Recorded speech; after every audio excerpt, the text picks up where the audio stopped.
What is up, guys? Welcome back to Chicken Tenders. Today I'm going to show you guys how to cook a steak that'll make the women all wet. Or it'll just give them meat shits. Either way, steak's going to be good. Check it out.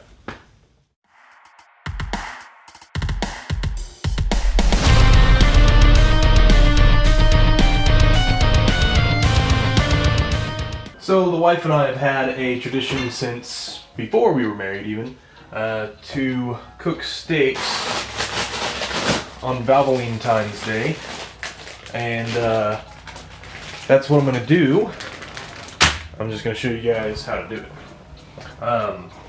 Steaks, like many things, are something men take pride in, right? So that means no matter what way you cook it, you're always going to have some dick cheese who says you're doing it wrong. I'm no exception to that, so do it my way or it's wrong. So you're going to start off by getting yourself a good cut of steak, preferably USDA prime ribeyes. Now, these have been in my freezer for a while. My wife picked them up a while back, and they're not the best, but they ain't the worst. Be sure you get something thick. Like I said, I like USDA prime, but honestly I've had some good choice steaks. I prefer ribeye because it's my favorite cut, but you can get other cuts, I don't care.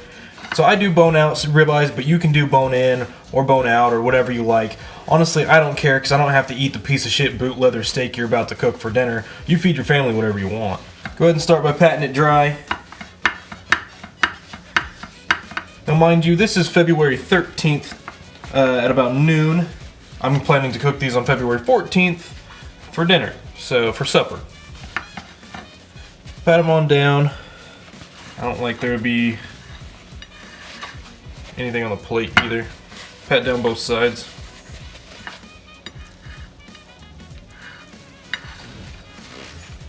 So yeah, like I said, do this the day before. Make sure your meat's thawed. Now you're going to want to grab yourself some salt. Here I have table salt. You can use rock salt or Himalayan, whatever you like. To be honest, you can take your steak and throw it out in the road and pick up some road salt. For that piece of jerky you're getting ready to cook, I really don't care. I don't have to eat it, so use what you want. And then just liberally cover the steak with whatever salt you decided to choose.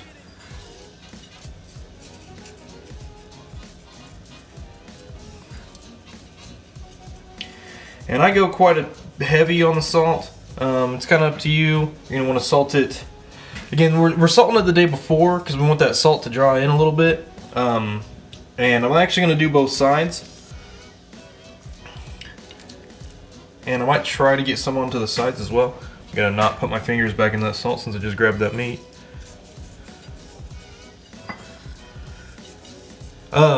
Table salt's a little bit stronger than other salt, so be careful. Again, use at your own risk here, but I like plenty of salt. So, we're going to take these, cover them up.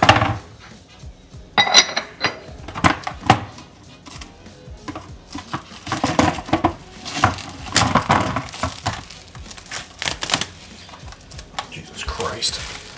This is the worst.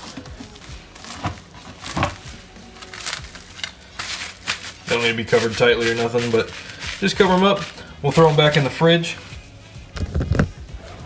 We'll take them back over here to the fridge.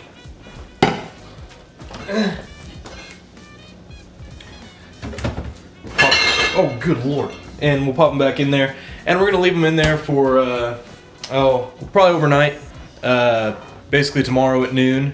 I'll flip them over, let the other side kind of, actually, take that back. Leave them in there for a little bit. I'll flip them over, let the other side get some air to them a little bit, and we'll be about ready to start grilling tomorrow. Okay, so it is the next day. Well, not exactly the next day. It's actually been a couple of days. But my brother's baby was born, so caused me to not be able to make them on Valentine's Day. So that's okay. It's a little bit colder today than it was on Valentine's Day, but that's alright. We're going to go ahead and get this going. Out in the garage, grabbing some charcoal for the grill. We're going to get ready to get the grill set up. one important thing is that the grill's a special place. It's kind of like the garage, you know? It's just where you go to get away from the wife and do something productive, like cook meat and drink beer. The two most important things on the planet. So, yeah, let's go get it set up.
This is the first time I used the grill in a little while. You're going to start off using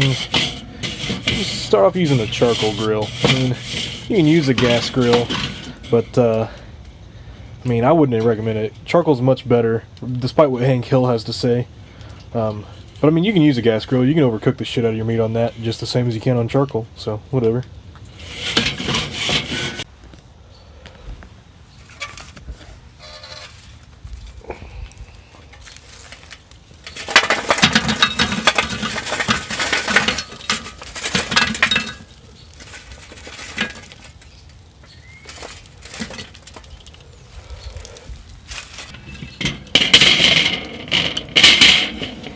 Okay, so we're going to want to set up our grill for 2-zone cooking.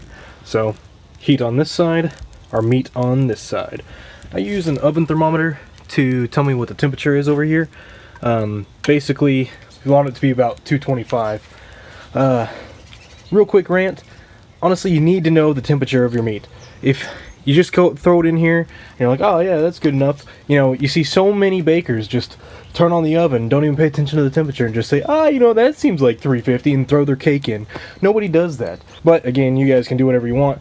You butt gnomes are going to overcook your shit brick, and I don't have to eat it, so I don't really care. What's going to happen is you're going to make your piece of shit meat. Your whole family's going to be like, oh yeah, can I have some ketchup so that I can actually choke this piece of shit down? And then once you're done with dinner, you're going to be like, oh, how'd you like it, kids? And then they're going to be like, oh, it was great. And then you have this vicious cycle of you think you're good at grilling, and they have to suffer eating piles of crap. So anyway, let's go ahead and put the lid on, start letting our temperature rise up. Make sure the exhaust is all over the meat. This gauge means absolutely nothing. Once the grill comes up to temperature, we can go get our meat and put it on. Ready to put our meat on. Before we put it on the grill, we will want to pat it dry again, kind of like we did before we salted it, but we don't want to add any more seasoning to it right yet. Pat it dry on this side, we'll put it on the other side whenever we set it down.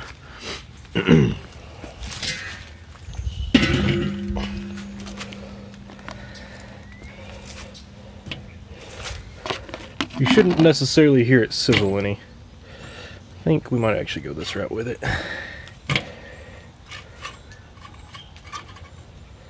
I like it to be about as far away from the heat as I can get it. Go ahead and pat this side down. You don't want it to have a lot of moisture because it'll just steam the meat. You don't want that. Then you take a brick of wood, like this. This is just cherry, I think. Put it on the hot side. I'll leave that open because it doesn't matter right now. And then, again, make sure your vents go over your meat so that the smoke can go past the meat and get out. And set a timer for about 10 minutes or in 20 minutes. Flip them at 10. Coming in here with a thermometer, we're going to find out what our internal temperature is currently. 82 on that one. Ooh, 91 on that one, a little bit on the high side. Our fire's a little bit too hot. But that's okay. We can fix that real quick. Also, keep your charcoal chimney going. Take just a couple of these out.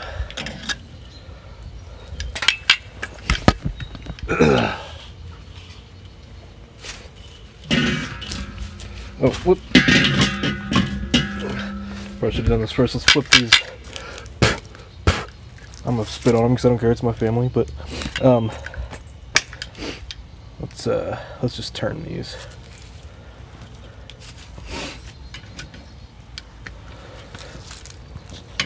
Okay. Definitely want that one back as far as I can get it. Okay.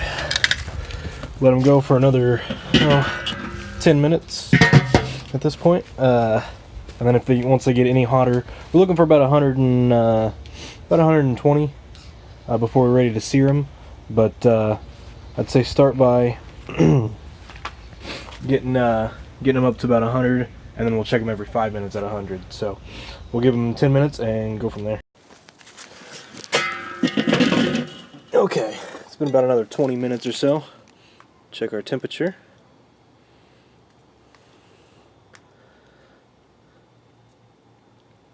Yeah, we're up to about 120 there. 120, perfect. So with that, we will take some. Oh, firstly, that means we're ready to sear. All right. So what we're going to do first is pat them dry again.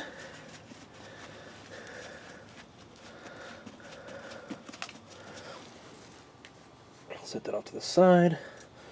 Take some olive oil and just put some olive oil on it. And then I use Jack Daniel's seasoning, but you can use whatever kind of seasoning you want. Salted, unsalted, kind of depends on your saltiness level. Remember, we salted them a couple days ago. So, you know, saltiness level, whatever. Just whatever kind of seasoning. You can just do pepper if you like. And I like to be pretty liberal with it. Alright. And then the other thing that I like to do is, since we're getting ready to sear, what I'm going to do is I'm going to take our burning charcoal and put it in our charcoal chimney.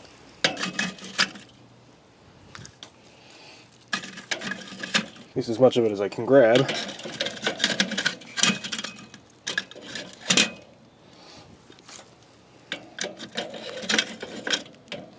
Alright, close enough. Then we will take our grate from a small grill and throw them right on top. And this is going to get us a bunch of heat to go right onto them steaks. Though we can only do them one at a time, but that's okay. So we'll grab a steak, throw them on, and then the same thing, let's pat this side dry carefully, because it's hot. Olive oil. Nope, I completely missed that. Olive oil. More seasoning. And then flip often.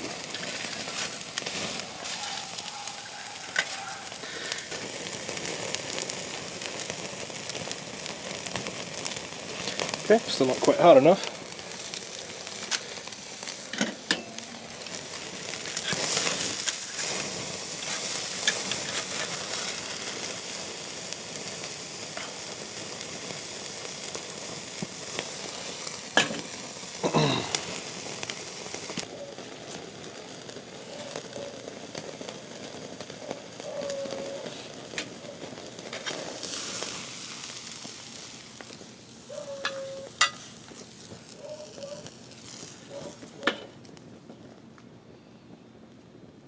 Okay, so he's up to 130 degrees, which is a nice medium rare that we're looking for. So that one is finished. Firm but with a little give. Yep, these are medium rare. What if somebody wants theirs well done? We ask them politely yet firmly to leave. Running off the extra shit. And we'll grab our second one here.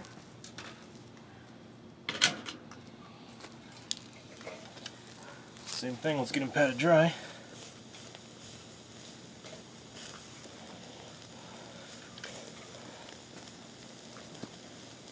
olive oil.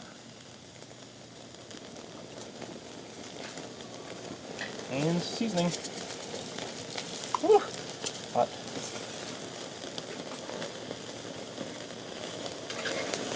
And flip often.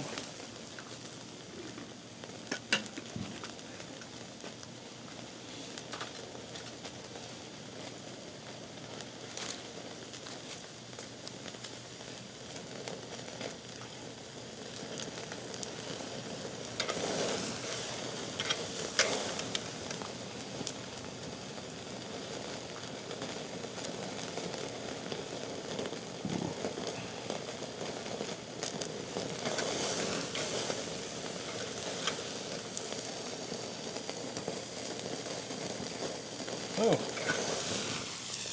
seems hot. Oh, he's about perfect actually. Just hot because he's right over the flame. Okay.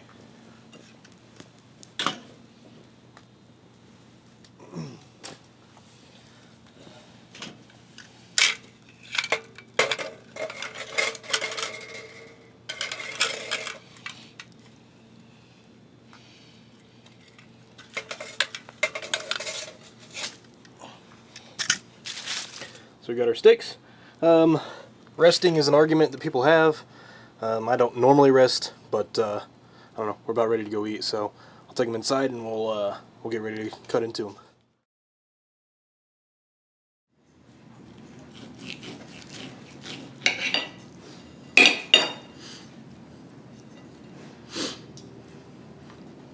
So Chelsea, what do you think? Do you have any ketchup?